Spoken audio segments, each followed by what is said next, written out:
Diyos ko, may presyo pa talaga. Halatang ninakaw ko lang sa store namin.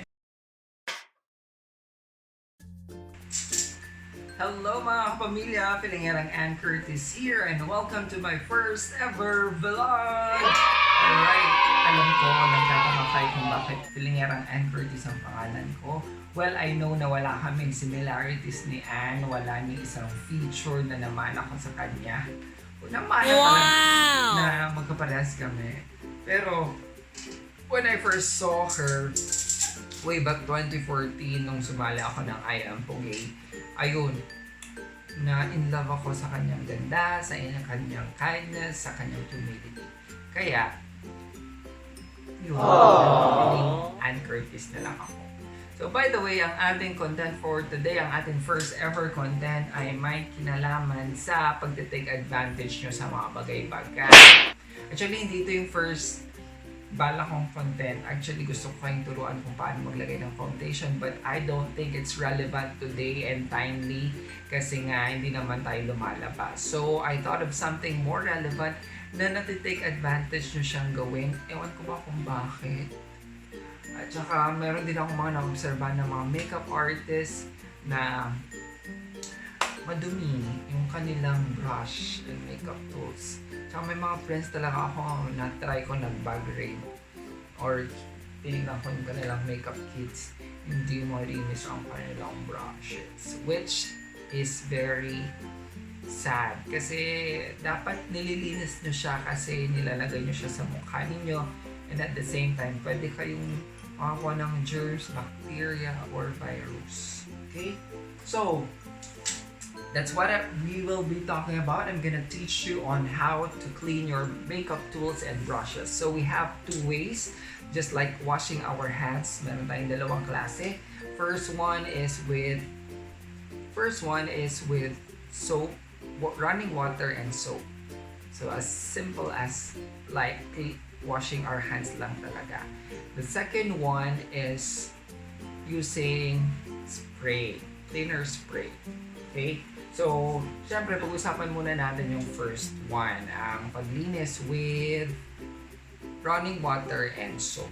So, ayun, medyo madami na din ang mga na-try kong germicidal soap, pero ito talaga yung the best para sa akin. Walang iba.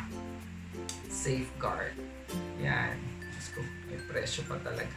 Halatang ninakaw ko lang sa store namin. So, ito kasi, natatanggal yung dumi talaga 100%. So, ang ginagawa ko lang, syempre, tubig, then ilalagay ko siya sa ganyan. This one kasi is textured. Yan. So, pag wala kayong ganito, pwede naman sa kamay. Okay, ganyan nyo lang siya. Pero dapat magaspang yung kamay nyo. Kagaya ng kamay ko, gifted sa gaspang.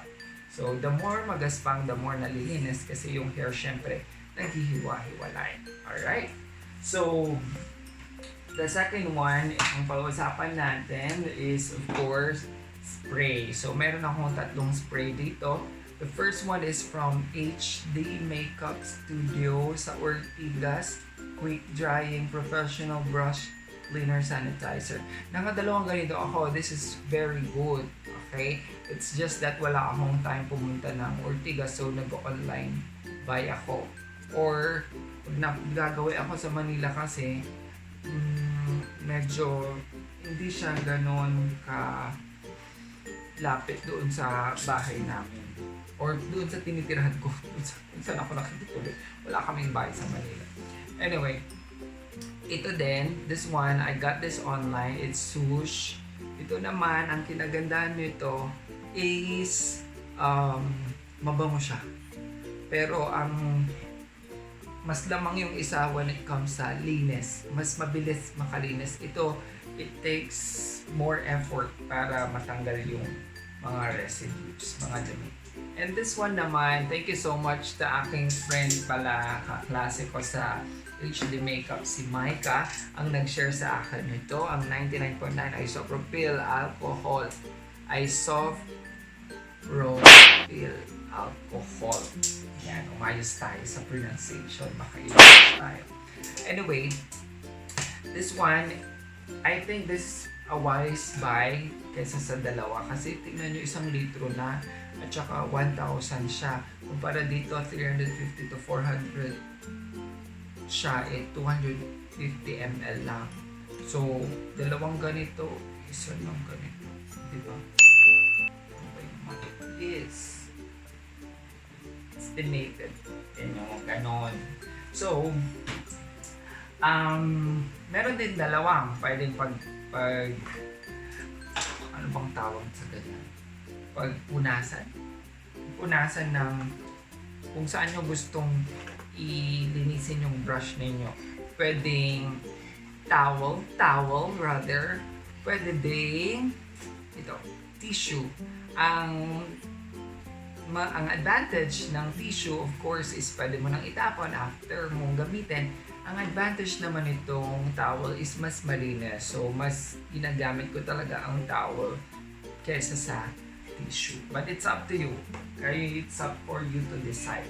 It's up for you to decide. Kasi share naman tayo ng mga ideas. Siyempre, hindi natin kontrolado ang mga bagay-bagay. Okay? So, I'm gonna give you an example on how to do it. So, kuha tayo ng brush, ito. Tapos, dumihan natin. If you can see, it's clean. So, dudumihan natin. Tapos, kunyari, ilalagay mo dyan. Tapos, dip ka ulit. O, madumi na. Tapos, ilalagay mo na naman sa next client. Diyos ko, kawawa naman si ating girl. Guys, mga clients natin. We have to love them. Alright. So, yan. Madumi. Okay. Makikita ninyo. Ito, gagamit tayo nito kasi ito yung laman nito. Actually, walang laman na to, yung original laman niya. Spray. Dapat laging kasanggat. Kung may table kayo, ganon, pwede. Dapat nakaganyan sa table. Okay, ganyan. Yung table ko mababa. So, ganyan siya. Effortless. Actually, super dali. Charan. O yung mga friends ko dyan na makeup brushes ninyo awa kayo. So, charan. If you can see, it's back to kung paano ko siya pinakita kanina, malinis na siya. Alright? So, ano pa ang pwede kong i-share para sa hygiene? Ito, gamit kayo ng ganito, lalo na sa mga makeup artists na kakilala ko. Mas maganda kasi may spatula and palette para at least hindi ka dip and then balik doon sa product. Mas sanitary pag ganito. Okay? And ano pa ba? Ayun. Ito, yung mga palette ninyo, pwede nyo siyang spray din ng isopropyl para mas malinisan siya. Ang cute ko doon. Okay. So, that's it for this video. Hope you like it and hope you enjoyed our kulitan, our lesson, picture. Okay. Our, video for today, yun na lang video. Wala na akong maisip.